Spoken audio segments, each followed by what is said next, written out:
Kweli baada ya kuondoka na wale wa Tanzania 9 moja kwa moja mpaka South Africa. Kweli baada ya kufika South Africa, wale wabongo wote nilivyowapangia vyumba na kuwatafutia kazi, mimi nikawaaga, nikamwambia wanangu, mimi naondoka zangu beach Durban na hatari kwenda kuzamia meli mimi South Africa, kama njia tu ya kwenda Ulaya wanangu. Kweli moja kwa moja mguu wangu moja kwa moja mpaka zangu Durban na maskani ile mbili nikakutana na mwanangu mmoja anaitwa Mwana wa Bonde. Kweli Mwana wa Bonde akaniambia, wanangu, afadhali baharia ulipofika utanipa maopu ya kudandia meli, kwa sababu una uzoefu na una experience ya kupanda meli. Kweli mwanangu moja kwa moja, mwanangu Mwana wa Bonde, tukaanza mchakato wa kuandaa vifaa vya kudandia meli, maovaroli, mbuti, elementi, saa ya kimwekumweku pamoja na tochi, vyakula na chupa mbili za maji. Kweli mwanangu moja kwa moja, mwanangu mzee, tukazama chumvini mwanangu, baharini beach hiyo. Kweli mwanangu mzee, baada ya kuingia ndani ya bandari moja kwa moja mwanangu, tukavizia meli mwanangu, tukajificha, tukaingia ndani. Katika kujificha mwanangu, meli ijaondoka mwanangu,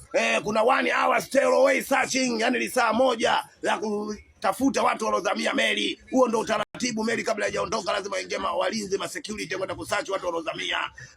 Kweli mwanangu, mimi kipindi hiko nilipotoka Bongo mwanangu, nilijisahau kwenda kwa mganga wangu wa Tanga kuchukua kijiti, na sina ilizi yoyote ya kubonyeza. Nilijisahau, nilichukulia poa. Kweli mwanangu, dakika ya mwisho mwanangu nikadandiwa. Mwanangu Mwana wa Bonde naye akadandiwa. Na kuna wabongo wengine kama 5 kadandiwa, jumla tulikuwa 7. Kweli mwanangu pale tukapewa kesi ya trespass, kesi ya kuingia bandarini bila kibali maalumu. Kweli moja kwa moja mwanangu tukachukuliwa, tukapelekwa katika jela moja inaitwa Stivili. Hilo jela mwanangu lipo ndani ya Durban na huko nilipofika huko mwanangu ndo nikaanza kujua namba 28, 27, 26 kwamba hizo namba za aina gani na zinasemeza vipi. Huko mwanangu nimeingia siku ya kwanza mwanangu mwanangu nikakutana na dogo janja mwanangu, atoa kisu mwanangu, sehemu ya kuyoya ya kinyeo, kisu kaingia na chojera mwanangu, atoa sehemu za kinyeo ndo pochi mwanangu, kisu cha mkunjo mwanangu, kile kisu alivyokitoa mwanangu, ile paga yani paga mwanangu, ni panga foleni ya chakula asubuhi hiyo. Kwa ile kama mwisho mwanangu, ndio nikajua namba 28 lazima uwe askari jela au raiani. Kwa ile dogo janja mwanangu anataka namba 28, katoa kisu sehemu ya kunyea. Kwa ile mwanangu, ile paga ile foleni ile ya kwenda kuchukua msosi asubuhi, maziwa nini, mayai nini kama kawaida, ile foleni mwanangu, ile dogo kaenda kumrukia askari mwanangu, kampiga visu vingi vya mabega.